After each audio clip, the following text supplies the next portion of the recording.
Have you ever had a dream that felt so real? You woke up gasping, sweating, convinced something followed you back? Most dreams fade, but mine didn't. Mine breathed. And one night, I realized it wasn't a dream following me. It was something trying to replace me.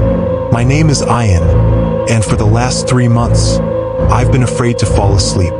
Every night I dream the same dream, the same hallway, the same door, the same whisper dragging itself across the darkness, calling my name like it already owns me. At first I thought it was just stress, a nightmare loop, something my mind would eventually outgrow. But then the dreams began changing, growing sharper, deeper, more alive, until one night I realized the dream wasn't waiting for me to sleep. It was learning how to wake up. It begins the same way every time. I'm standing in a long, decaying hallway.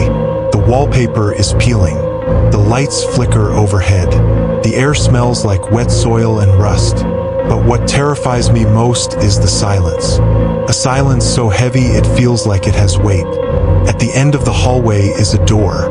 Black, tall, breathing. Yes, breathing. Slow, steady, rhythmic movements, as if something enormous stands just behind it, inhaling and exhaling. And then, I hear it, a whisper, Ian. It always stretches my name like it's pulling it apart, like it wants to taste it. I can never move. My legs turn into stone. My throat fills with sand. But the door always opens, always, and something begins crawling out. Long fingers first, then a head too thin to be human, eyes like polished obsidian, and then I wake up, sweating, shaking, heart slamming against my ribs. Every night, the same nightmare, until the night it didn't end when I opened my eyes. 3 weeks ago, I woke up around 3:43 a.m. My room was dark, but not silent. I heard breathing, slow, deep, wet. I froze. The sound wasn't in the hallway, not outside my window. It was coming from the corner of my room, the darkest part. I couldn't see anything, but I could feel it, a pressure in the air, a quiet scraping on the wooden floor, like something pulling itself closer. I reached for my bedside lamp with trembling fingers, and when the light flicked on, nothing was there. The breathing stopped, but for the first time I noticed something chilling. The smell of wet soil, the same scent from the hallway in my dream, was inside my bedroom. I barely slept for the rest of the night. The next morning, something worse happened. When I looked in the bathroom mirror, my reflection didn't move right. It blinked a moment too late, tilted its head slightly differently. The smile felt stretched. I leaned closer to the mirror. So did it, but its expression didn't match mine. My reflection smiled. Before I did, I stumbled back, heart pounding. For 5 long seconds, my reflection stood still, then slowly tilted its head and mouthed, "Let me out." I didn't look into a mirror for days. The attacks grew worse. I started experiencing sleep paralysis, but it wasn't like normal paralysis. I wasn't frozen in my bed. I was frozen in my dream hallway, the door breathing, the whisper calling my name, the creature crawling toward me, and I couldn't wake up. I could feel its fingers brushing my ankle, its breath on my skin, its teeth grazing my sleeve. And then, one night it spoke clearly, not a whisper, a voice, cold, sharp, hungry. "You dream of me because I remember you." I jolted awake, screaming, and lying next to my bed were muddy fingerprints, small, human. I went to a sleep specialist, told him everything. The dreams, the hallway, the door, the voice.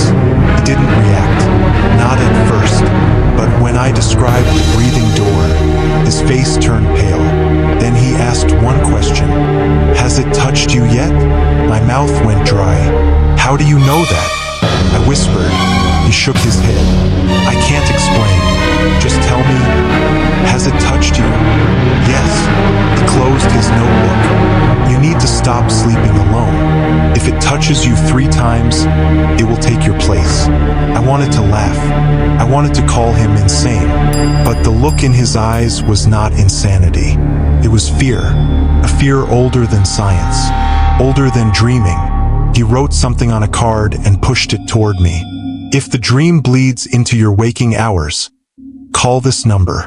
What is it? I asked. He didn't answer. When I looked back up, he had already left the room. The night everything changed. I fell asleep by accident, and the dream was waiting. The hallway, the smell, the door, the breathing. Only this time, the lights were off. I couldn't see anything, only hear the slow sound of something moving, dragging its limbs across the floor, coming closer. Then I felt it, the finger, cold, wet, pressing against my arm. The second touch. I screamed silently, trapped inside the nightmare. Then it spoke again. Just one more, and you're mine. I woke up gasping, and on my arm, a long, dark bruise, finger mark. I tried everything not to sleep. Caffeine, cold showers, staying awake for 38 hours straight. But eventually, my body betrayed me. I collapsed on the couch, and the dream swallowed me whole. Except this time, I wasn't in the hallway. I was in my bedroom, my real bedroom, inside the dream. The creature stood in the corner, tall and twisted, the shadow stretching across the walls. Its voice slithered through the dark. You brought me home. I tried to run, but I couldn't move. It crawled toward me, bones cracking, smiling with my reflection's stolen grin. Touched my chest. The third touch, and everything went black. I woke up the next morning feeling strange, light, empty, like something was missing. I walked to the bathroom, and when I looked in the mirror, my reflection smiled.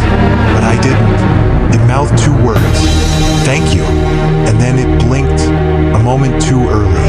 That's when I understood. I wasn't the one who woke up. Something else was inside my skin, smiling through my face, breathing through my lungs.